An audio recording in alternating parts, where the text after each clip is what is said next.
I had to. Are you guys ready?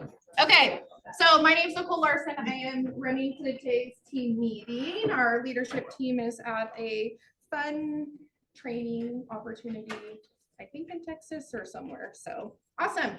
So today we're gonna start and ask what you're grateful for. Who wants to go first? I'm standing over first. Okay. I built a new platform for the coaching program, and yesterday I had a meeting, and one of my coaching clients came in, and they were like, and I went into the platform and I checked off which pieces of homework I did, and I was like, you used my platform. I was so excited. It was just such a simple little thing that I was like, oh my god, it's so cool. I love that. Love it. Hi, Lori. Who else has a fun win or something they're grateful for this week? Mark? 5 acres on the market over in Gig Harbor of raw land. Got 2 offers, and then there's like 2 other people sitting on the sidelines. Wow. Backup offer, and we're under contract. That's amazing. I love that. The market's heating up again. Yeah, I agree with that. I agree. One more. Victoria, you had one? I just, when I'm grateful for technology, I just put together my first Eventbrite account and people were signing up for it. And I was like, oh, I love this magic. I love that. Okay, any last ones before we move on? Okay, we are going to move on, and Miss Susan, it is your turn.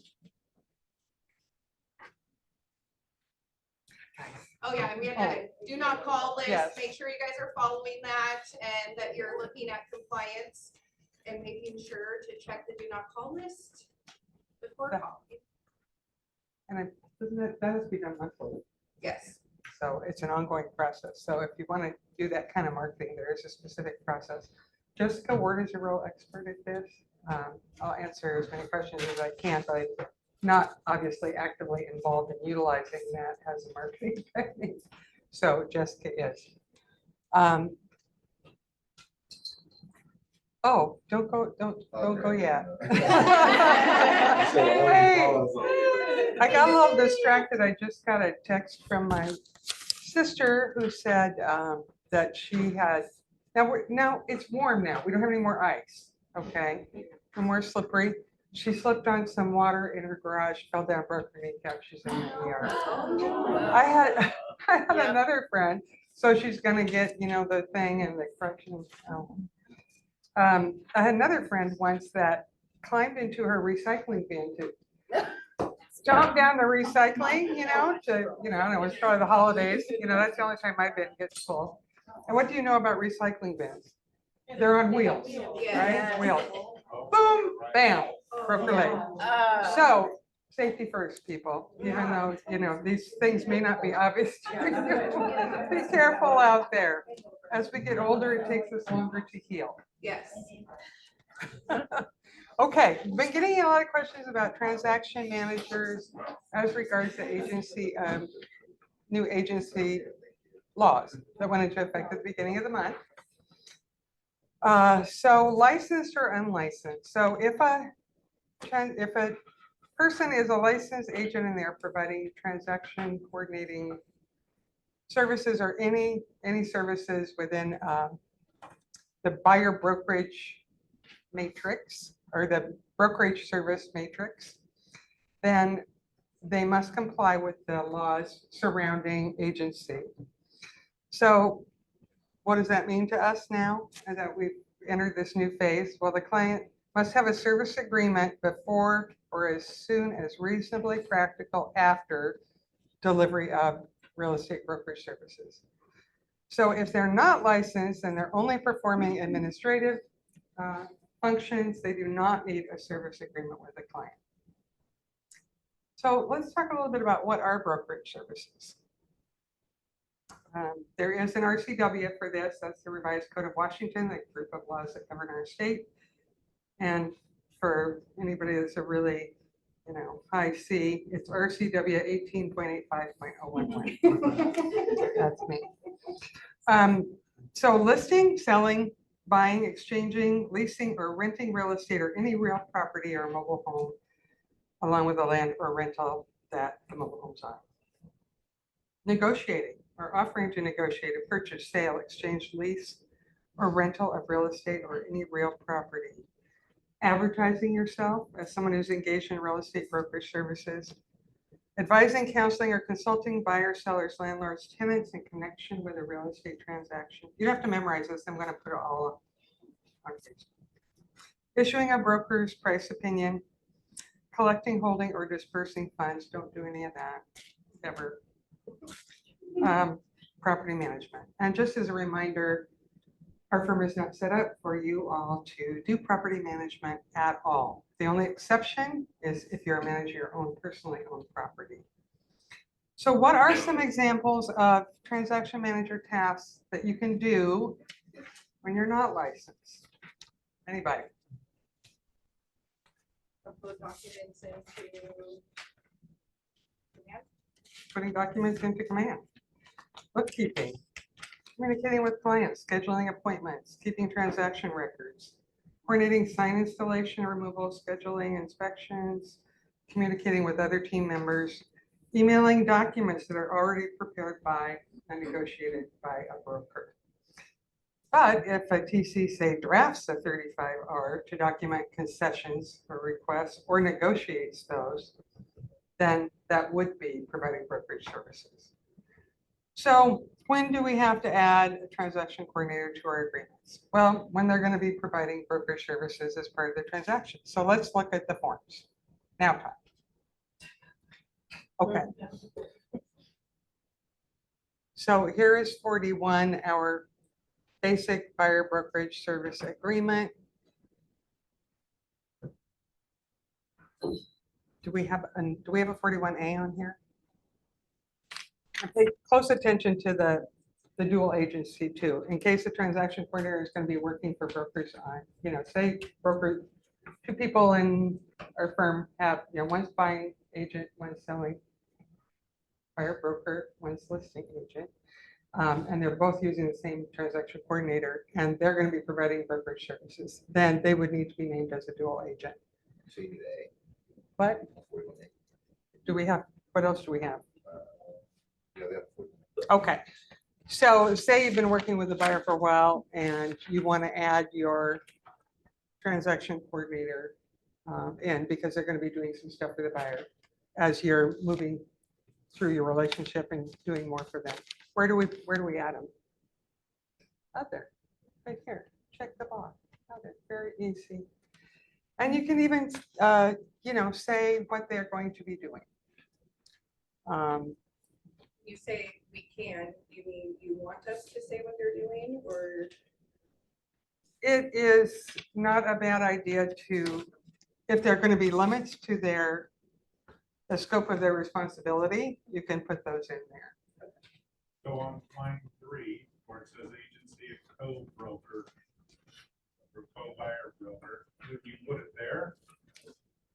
Or if you want it down there under other? If they're a transaction coordinator, that's their title, that's basically what they're going to be doing. This would be more like we're bringing on, I'm going on vacation for a week and I want Aaron to take over for me while I'm gone. So our firm's gonna appoint him as another agent of the principal, the client, the buyer. What if you have a showing assistant? I think I'd go under other. We can do that. We're getting there. Oh. Oh, you mean to show buyers? Yeah, like if you have a showing agent. Yeah, Would that go You under can, other? well, again, so other, this is where we'd say, we'll show property. You can have it be for a day. You can have it be for a week. You can have it be for the duration of the buyer's brokerage service agreement. So you can appoint people for short periods of time if you want, while you're on vacation, because you can't show this weekend, because you're already showing, somebody else in another area. Just to make sure I'm super clear, so if I am not able to open a door at 4 o'clock, I need to then have this updated for the person who is gonna open the door. Is that correct? Well, it depends on what they're going to be saying to the client. I'm not there, I guess I don't go, so I need to be extra protected. If they're going to be advising them, what if the client says, how much should I offer for this house? Do you have someone that shows regularly for you, or No, I mean, I'm just honestly, just thinking? But yes, this if they- weekend, I opened a door for somebody this weekend. Now, I did not advise their client, I, was drinking my coffee, looked around the house myself and called it a day. 'Cause I was but I just think if, in the opposite, if I'm having somebody, I mean, gosh, number one. and I did just have a conversation like that, of if you're gonna be doing this on a regular basis, then, yeah. Okay. I mean, if Once, it's yeah. once a year, I mean, I don't wanna hear about that. Yeah. And certainly- Yeah. Oh, sorry. Which buyer broker actually signs this? Is it me or is it the co-buyer broker that I'm adding to the form? The co-buyer broker you're Okay, adding. so I don't sign it at all. No, because who are the people involved in this contract, in this relationship? It's my The client. client and the buyer broker you're naming. So those would be the people that are saying. Sherry? For a licensed transaction coordinator, Mhm. it's not performing brokerage services, they don't have to be on. I would put them on if they're licensed. Just in case, I mean, are you sure that they're not gonna do anything? They're not ever gonna fill out an addendum? They're not gonna, I get it. you know? If they're licensed, it's better to have them named. Okay. What else have we got? So, just so I'm clear, you're saying that it's supposed to be the co-broker that signs, it's not the actual buyer's broker? No, Because this forms it's an amendment. So this is 41A, A for amendment. So 41 says, you, Dave, and me, Susan, the seller, we're in this agreement together. So this one says, hey, we're adding someone in, we're adding another broker. And so buyer has to acknowledge that, and then the buyer's new broker would I acknowledge. see, so that's the one that gives to the TC. So the TC is now the buyer's broker signature, you're saying? Yeah, That's weird. Okay. they're licensed, yeah. Weird. That's- That's confusing. Because you've already signed the first one. Yeah, that makes sense. But So now you're forming a relationship between me, the seller, and another licensed agent. Okay. Question, if we need something like that, if we have like an operations person and a TC and a showing agent. Are they licensed and are they going to be providing brokerage services? They could, really brokerage services, but they're all licensed. Well, I'd say if they're not, you know what, I'm going to do a workshop on this. And it is going to be the last Wednesday of this month between 2 and 4 here in this room. Perfect. So why don't you come and bring all your questions in? I think that's a good idea. Okay. Yeah, and quickly then you can amend your listing agreement to add people here. And one more, do we have one more? And then if you're in a purchase and sale, then you need to add brokers. Then here's your disclosure for multiple brokers, Form 42A, that's the form for that purpose. You can always stop in if you have a specific question. I do encourage you to come to the workshop though, because I'm structuring that to really address all these possible scenarios, and we'll be able to have a little more time to go over it. Thanks. Thanks, Susan. So Wednesday, the end of the month, 2 to 4. So next Wednesday, bring all your questions. Okay, Deb, it's your turn. Hear about it. Sorry, I was in a deep conversation downstairs. Just a couple of things. We talked about lending scenarios. So I had one come up last week with Jay Wittenberg. And he had a buyer that was all ready to close. And the day before closing, gets a call from the lender. They're denying the loan. And so he calls me and I'm going, denying the loan the day before closing? What happened, you know? And he said, well, they realized she worked for a temp agency. And so I know some of you haven't worked with clients like that, but Kelly Services, any of those, if you're an employee of a company that hires through there, you do need a 2-year average. So I explained to him that's probably what happened. They didn't realize that's what was going on. So he said, well, I'm gonna have the buyer apply with you anyways, just in case there's some way you can figure stuff out. Okay, great. So I do, I get everything in, all the documentation. I read the offer letter. She is an employee of that company. She doesn't work for a temp agency. She is an employee of them. So I called Jay really quick. He got a hold of the lender and the underwriter admitted they made a mistake. So needless to say, I would have loved to save the loan and done it, but I said, no, go back. It'll be done quicker. All's good. So, but he will remember me when it's time to refinance. So, and then this one happened too. When we do an upfront underwriting pre-approval, I have the credit report. Everything's on there, you think. Judgments do not always show up on the credit report. So when your buyer buys a house and you get the title report and now there's a judgment on there. So we go back through the credit report because it was FHA. We already had to make them pay off the collections because they were over $2,000. It happened to be one of those was that, but you couldn't have told by going through all the legwork to do it. So he paid a collection agency. So we had to go through 3 different routes to get that, to get the satisfaction of judgment. Closed 2 days late, but we closed. So keep that in mind when we're doing these up front. We do not always know about judgments. Okay. Talk about your class coming up. Yes, I just got another registration form. Oh, this is the one with Greg. Great, yep. Actually, he's doing it next Tuesday in Kent. So if somebody can't make ours on the 12th, I think it's the 12th, please do come to that one because it's going to be pretty good. Awesome. And then you have a first-time home buyer workshop? Yes, we do, and that is on Tuesday, the 13th at 6 o'clock in this room. Awesome. Love it. With dinner. Okay, so today I want to talk to you guys about business-to-business networking. Who has a great pipeline of vendors that send you referrals all year long? Jackie's smiling because I get on her about this all the time. She's like, oh, what the best meeting I came to.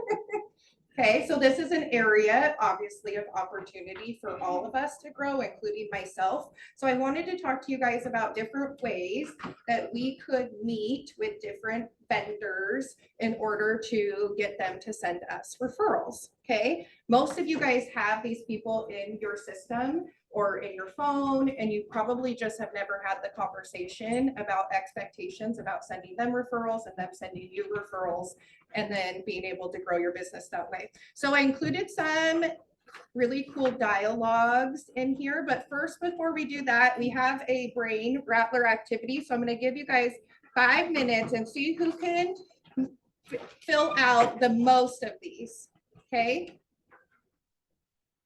Who do you know? So fill them out.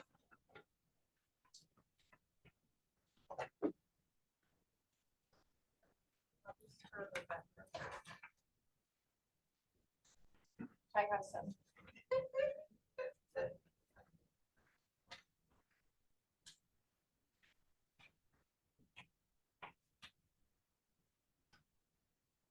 That's okay.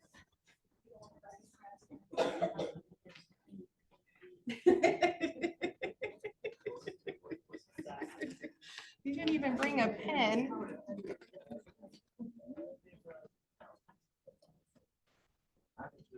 What if it's like me? I do all this work. Oh, well, then you Yeah, probably need to yeah, find I other need to pass people that too. in this. Yeah, I'm like, that doesn't help. find other people. Yep. Yes.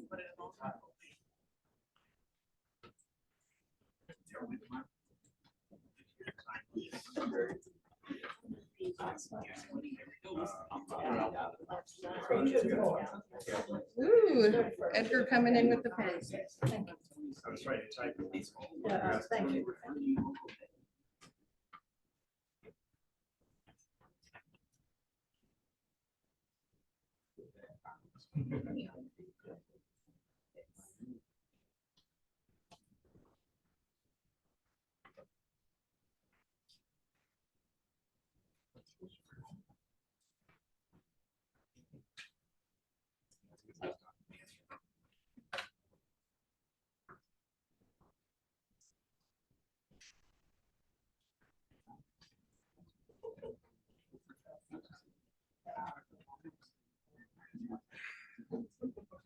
Yeah.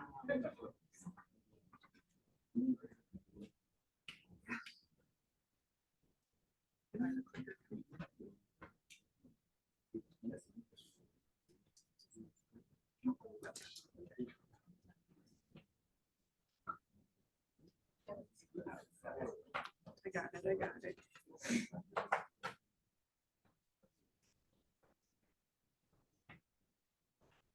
2 more minutes.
About 30 more seconds.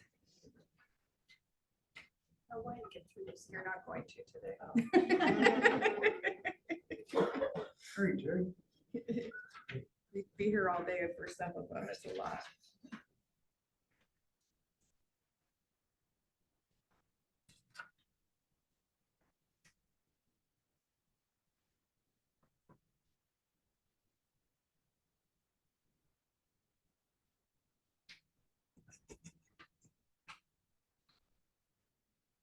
Okay, who got more than 10?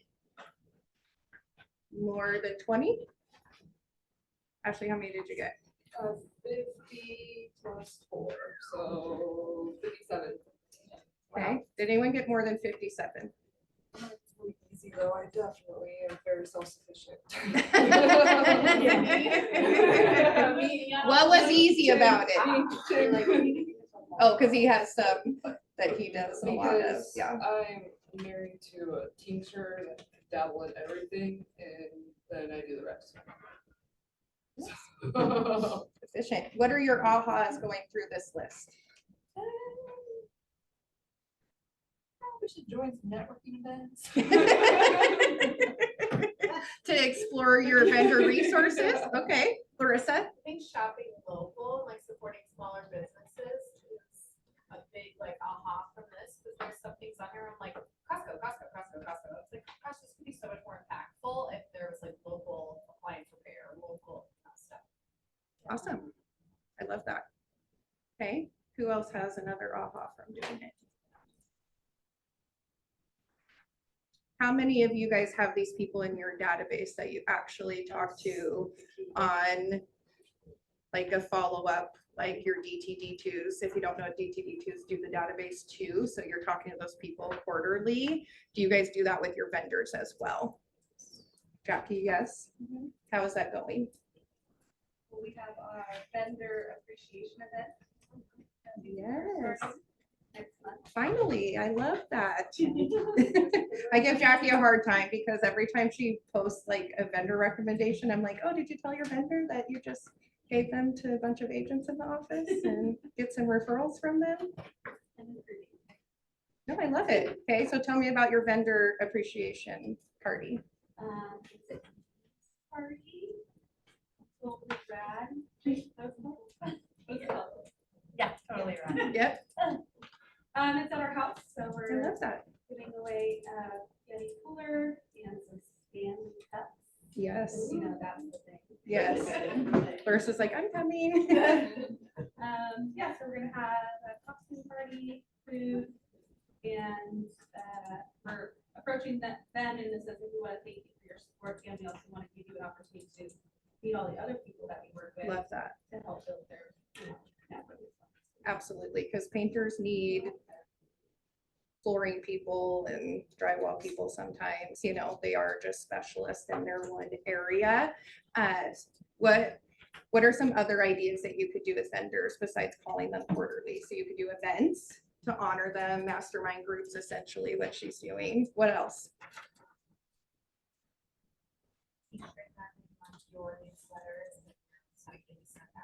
Larissa, thank you for saying that. So on command, there is a new feature now where you can actually feature your vendors. And you want to talk to Susan about this, make sure you're in compliance. You can charge them essentially to be on your command site. So you can have them featured and you could bring in some revenue for your business. Yeah, so Emily just told us about it the other day. So I don't know if it's like super brand new that just came out. The monetizing of it. Well, her idea was to monetize it. You can't monetize it through command. So you could send out invoices and do those types of things.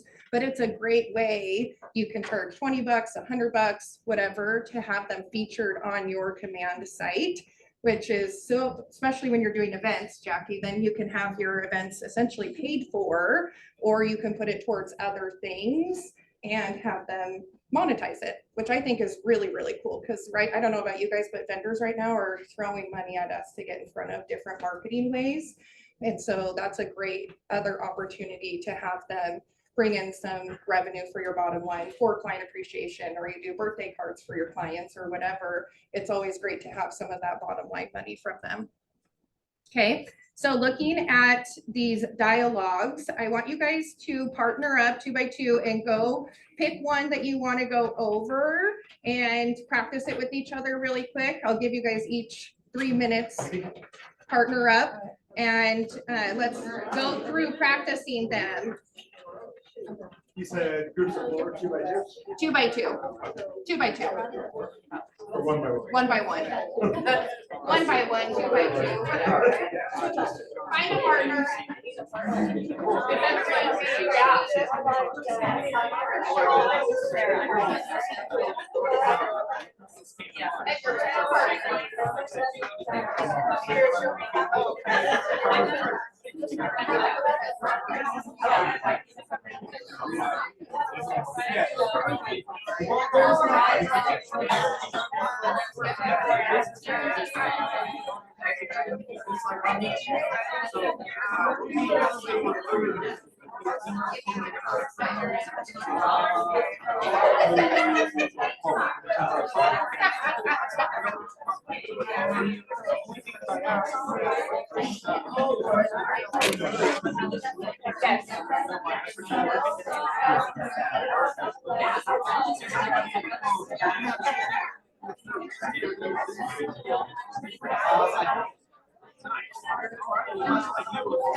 Okay, that's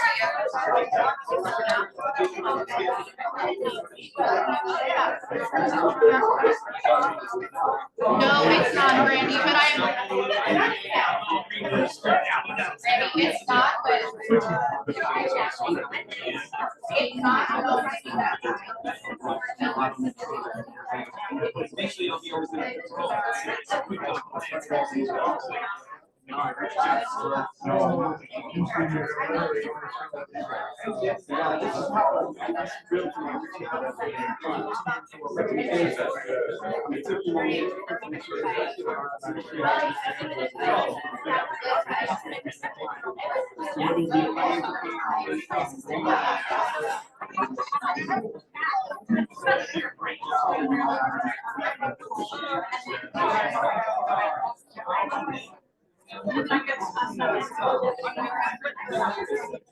Okay, sounds good.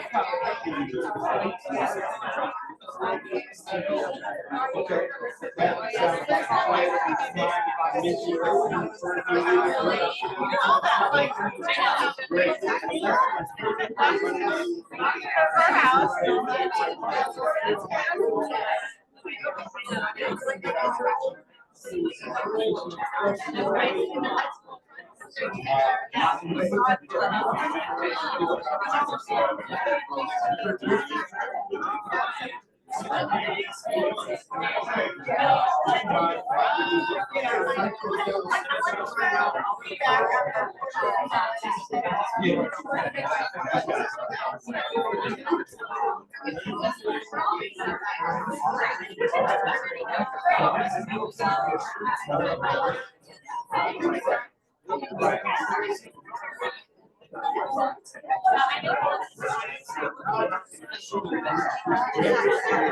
Hey, switch partners if you haven't switched yet.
No, I haven't said them before.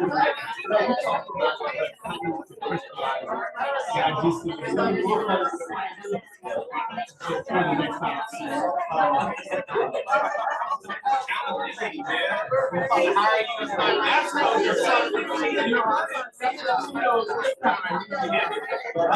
I need, because I'm just, oh, see, I was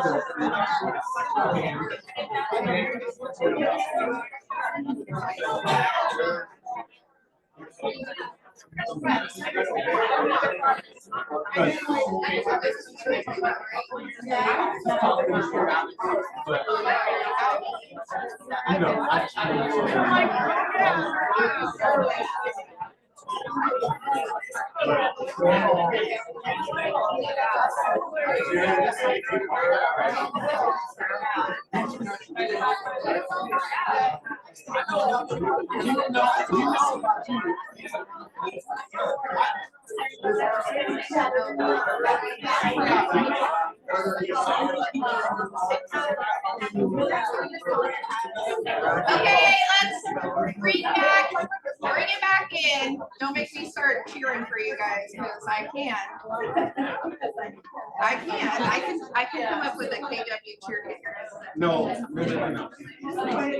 Okay, so after reading these dialogues, feedbacks, which I'm sure, like Jackie said, it doesn't sound like me, and that's true too, right? So you want to make sure that you feel comfortable doing that and having those conversations. What is some feedback from reading these or Number 3, practicing them?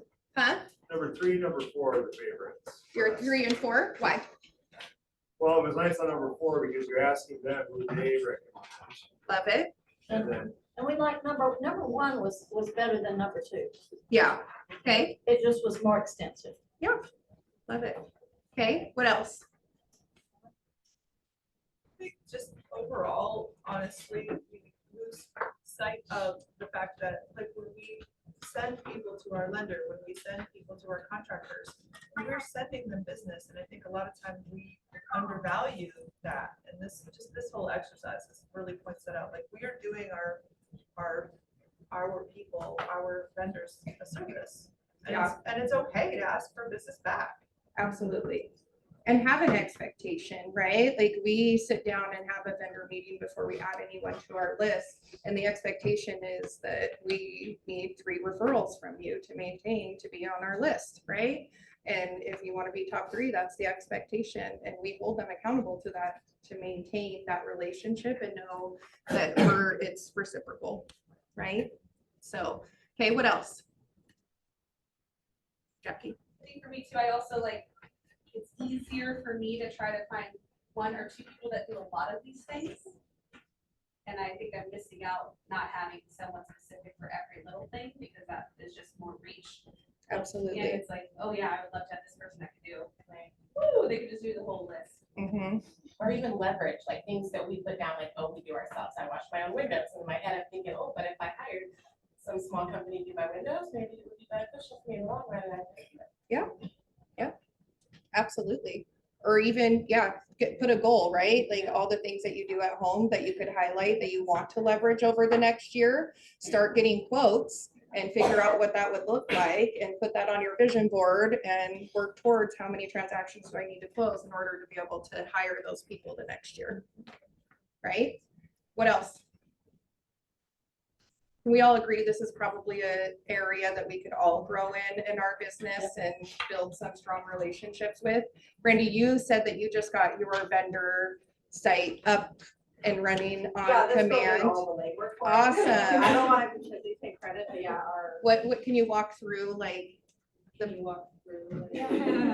like talk about it on your command? Yeah, we already had a list of our preferred partners, and so I just took that. There is an option to upload via a CSV, so a spreadsheet, but I did it 1 by 1, and it gives you an option to upload people's logos and their contact information, their website. It was really easy, and it's gotten more customizable in the last couple of weeks, so we call it resources that run, yes. So we were able to add that title and change it. That's awesome. It looks really good. Yeah. The new, you have to have the new site. Yeah, the new updated site. But Yeah. it turned out really good. And it was easy. Awesome. Yeah, and it looks really user friendly too. And how cool for a place for you to be like, hey, client, go check out this list. You know, if you need people, it's a way for us to stay in that client for life and versus just being a transactional broker. What else from these dialogues that you could take to implement in your business? Aaron, I'm gonna ask you. I think that a lot of this other small businesses out there that we support wish they were doing something like this too. So I think if we're the hub, just like we are with our clients and the rest of our partners that we are at, or that we refer to, I think if we are the initiator of this, I think they'll benefit from that. Probably appreciate it too. I also think it'd be a little easier to reach out to other business owners than it would be just a random human beings as well, because they're in it. Yeah. with you. So I think the picking up the phone, the initial doing it would actually be a little. Strangers, yeah, or sometimes even your sphere, right? It's like there's a little leverage of sometimes having a hard time calling the people you know and asking for business. So being able to, and then taking it to social media. Larissa, how would you take this to social media And that's great, Erin, to teach your vendors to have these conversations. But how would you take this to social media to build your vendor list? What's a great post that you could make? So actually, was thinking about like video content. Perfect, And highlighting different people. I know there's quite a few people in the opposite to that, where like anytime you're out of business, you're tagging them. And what I found is almost anytime you're out of business and you tag them, they're going to repost you because everybody likes that. And so the more you're doing that, you're like showing up on their feed, the people that are interacting with them, you can start interacting with and highlighting. And then for like static posts, even just featuring, like sharing their content or featuring like coupon codes of theirs onto your page, I think would be really beneficial. Everybody likes the extra promo, right? So Yeah. like anytime you can send it back out to people. Well, and then talking to your vendors about promos, like our heating and air conditioner company gives us like coupons. You can mail them out to your sphere of influence. You can put them in your newsletter. There's so many ways for us to have touches through this that isn't a direct correlation of just you in real estate, but you're also working with the other vendors too. I love that. Yes, Aaron? So one thing I think teaching people how to refer us. Yes. Massive challenge. I think it's, or it's something you have to get good at. So I think teaching our clients in our sphere how to refer us. It isn't 20 years ago where here's a stack of business cards and business cards. You'll never get that phone call. No. Right, so teaching people how to refer business to you, I think is key. So I think that is a big part. Absolutely, absolutely. And taking those masterminds, like what Jackie's doing, you could do it in a party if that's the type of person you are, or just even having like a little round table event here where you guys are sitting and talking about bringing in someone for social media, how to run better social media ads, how to ask for business, working together with them to also help them grow their business is a way they're always going to think of you then when they think of real estate. And that's ultimately what you're doing, right? Is to create that mind share of being number one or number two. So another post I was thinking just to grow it too is you can go in like your local Facebook groups and ask like, hey, I'm building my vendor list. Who do you know that's a roofer? This. And that's a way to get people to list, or even people not in a Facebook group or just on your general feed, that you can do that once a week and start asking, and then call those people and ask for recommendations. And that gets a lot of interaction as well, right? Okay, any questions about this? Business to business, was this helpful for you guys to be able to take this and grow a piece of your business? Awesome. Okay, next I have Taisha coming up with her PC moment of the meeting. So Very my favorite color. PC moment, teal, and my new scarf, everybody with little skulls on it. Yeah, it does have skulls. I love it. Okay, so today PC moment is also interactive. So first thing, I want you all to think of February and just pick in your mind a simple one goal for February. Just take a few seconds here. All right, has everyone got a goal for February? Right? Now I want you all to write that goal down on your piece of paper.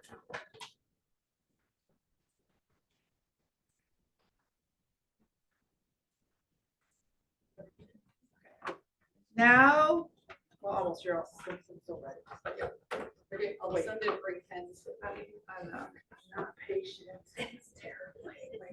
Okay, so now that you've mostly written down your goals, I want you to look at your partner or someone sitting next to you and tell them what your one goal for February was. Okay. Tell your table mate, turn around.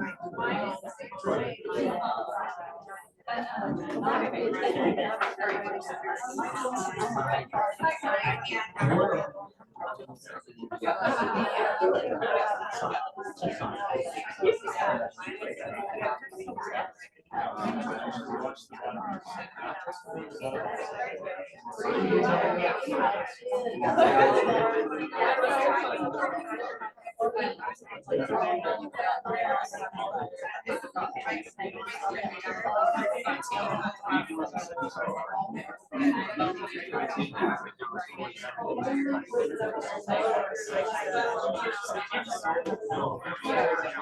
right, let's get our attention back to the front.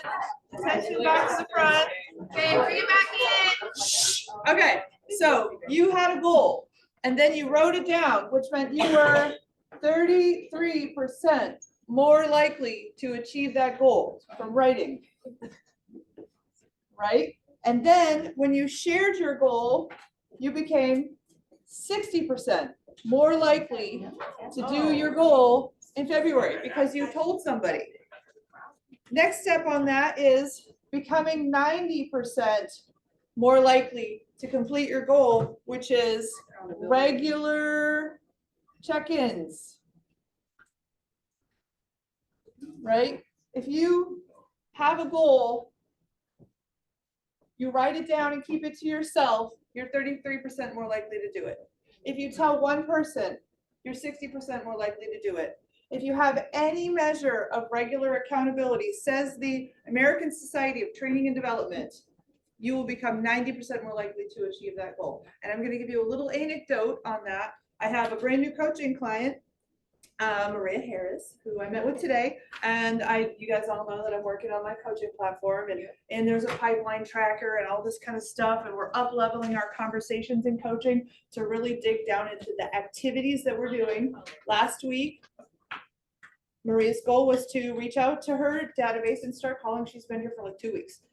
So she told me her goal was to contact 20 people. She did manage to contact 10 and have 10 great conversations about real estate with people, from which she has now in her pipeline one piece of business, and for the next like 3-ish months, she has another appointment, and she has 2 other people who are looking that she's going to be bringing hopefully to the buyer seminar. So 10 conversations led to 4 actual possible pieces of business in 1 week. So that comes from, we wrote her goal down, she shared it, and then she checked back in with me 1 week later, and that's what she got done in 1 week. So I just wanted to bring that focus to today. Accountability.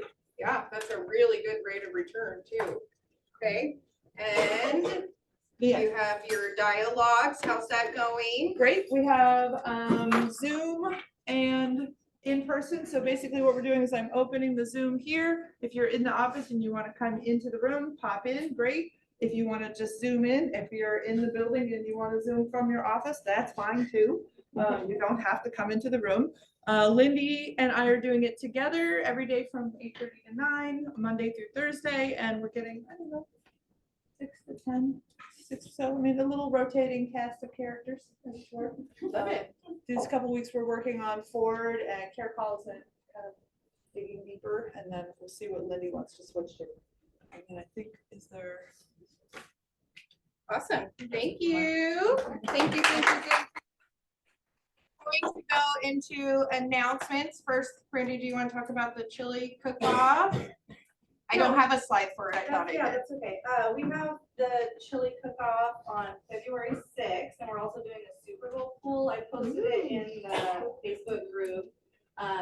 But we just have a link tree for culture that's got the Venmo to pay Jackie for the Super Bowl pool, the pool to pick the square, so it's all digital, and then a sign-up genius for just the chili cook-off, which is really fun. A bunch of people bring a pot of chili and we sample it, and it's delicious, and we've done it several years now. I think since I've been here for like 7 years. So it's a lot of fun, and we'll be doing it at both locations at 12:30 right after the business meeting. Awesome. On February 6th. February 6th. Who loves to cook chili? Okay, so we've got 2 so far. Who loves to eat chili? So you can just come and sample it, but we need chili to sample. So if you know someone that's a good cook, and we definitely have mouths to feed, so let's make sure we get some signups. There's a contest? Yeah, there's like the best chili contest, right? It's voted on. Okay. And the Super Bowl squares are only $10 a square. You can win up to $500. What does the money go towards? Half of it goes to culture events that we put on. Perfect. The other half to the winners. Yeah, so there's a winner, first, second, third, and fourth quarter. If you know nothing about sports, it's great because you don't need to. You literally just pick an empty box. And it's all about the score at the end of each quarter. So you don't have to know anything about anything. But there are 100 total students. You need to know how to spell your name. That's about all you need to do. How to Venmo and how to spell your name. Those are about the two things. Between the two offices, so I love that. And I love that it goes towards culture events too, which is what we're here for, to keep growing our culture. Okay, so we have KW Family Reunion that is at the end of February. There's a contest for us in Federal Way to get more registrations. Who's all going in this room? Okay, who's thinking about going but hasn't signed up yet? Okay, maybe, got it. Who can talk about Family Reunion really quick and give like a little 30-second info commercial about it? Jackie, you want to talk about it? Jamie, Jackie, you guys want to talk about Family Reunion really quick? Yeah. Go, infomercial, go. This will be the closest one that you go to, so I would highly recommend that, and it's Vegas. So Yep. there's that. But yeah, I mean, outside of the classes and just having that like excitement from our company is having an opportunity to network with other agents. So I know I've seen, all of us post like, hey, if you have a need anywhere, let me know. Well, now you can actually have someone in Austin, Texas, and Savannah, Georgia, or wherever, versus having to post like, who knows someone, and then we all see like the hundreds of people get tagged, right? So great Or the fan opportunity. clubs. Yeah, great opportunity to make true, networking relationships with agents across the nation and really outside of the US too. And one referral will pay for your family reunion event as long as you're not gambling the entire time. I So was gonna say Jessica Ward has a good system. I know that she's like paid for every family reunion with referrals. awesome. There's people to reach out to about it. Absolutely. J-Lo? I would encourage those that are going, because I've been many, many times to, when you need a referral, you'll see people, you'll come home with 1,000 cards. People just walk by you and hand you a card. Well, I didn't like that. I made a point to meet with them for at least 5 minutes and and just find out something about them. And I found that to be way more helpful than just passing out cards. And once you know, have even a 5-minute conversation, you know who they are, and then you're connected, and then you write on the back of the card where you Something met about them, them. Yeah, and it just gives you a better connection. I love that. Jackie? Thank you, Also, J-Lo. if you've never been, it can be really overwhelming and you can take a lot of notes and then not do anything. So I would highly advise, like, what do I want to learn when I'm there? And if your goal is I want to learn more about getting listings, focus on those classes. Yep. You want to learn more about, so take one track and follow that. Otherwise, you can get a lot of information and then not do anything with it. And then at the end of each class, I would recommend like circling or highlighting that here's my 2 things that I'm going to take action on for this particular class. Because there's a lot of information. Yeah, lots of great things. Very Watches. cool. Okay, then they have the Northwest Glow Fest. So this is a regional event that they will have down there. So make sure that you sign up if you're going. That place looks cool. We have the Your Friend the Appraiser class. Is that today? Yeah. Yep, today in Kent at 1 o'clock. So as soon as you're done here, that would be a great opportunity to pop over and learn from an appraiser himself. Aaron is one, and he can talk to you guys about the different understandings of how appraisers look at things and just tips and tricks. I know Greg was going to be there with him today from Movement to talk about from a lender's perspective as well, what they're looking at. So that is today. I think it's sold out, but if you are like me, just go anyways. So if you can, standing room only in the back. So buy land with David Knight. This is always a packed room. So this is something you can take your clients to as well and accompany them, or just even let David know that you're sending clients to it. This is open for all brokerages as well. So if you know of, all of our classes are, just so you guys know. So if you have an agent that is not part of KW and you want to invite them to our classes, just have them come on in, okay? It's an awesome environment for them to learn, and a lot of places aren't giving education like we are here. So invite a friend. But this is a buy land, what do you want to do and what does that look like, and different construction loans and all of that good stuff. So scan the QR code if you want that. How long that goes? Is it like a 1 hour, 2 hour? I think it's 3 hours. Okay, thank you. And there's food? You, That's awesome. right. Okay. Okay, and then the vision breakfast. So that is our award ceremony. We do a breakfast award ceremony for our office, and that is going to be this Monday, 9 to 12:30 at the Performing Arts and Events. Even if you don't feel like you're winning an award, or I just think it's a great time for us to celebrate all Keller Williams accomplishments for the year. Also celebrate your friends, and there's always a really great speaker, and there's food, really good breakfast food. So come, there's no dress code, so just come as you are and celebrate, and you can utilize it for your social media too. They don't know who's getting an award or what perception is reality, right? So live off of the Keller Williams Awards and share with your social media to attract more business. And then this week's training snapshot. So this just has you know what I love is the accountability group. So if you're not part of an accountability group, I'd get in one. I think that is a big game changer for your business. And there's lots of different ones going on. There's a mom's group, there's a growth group. Taisha has her group, so get involved and bless you. And that's it. So thank you guys for spending your day with me. And I let you out 5 minutes early. Woohoo! Woohoo!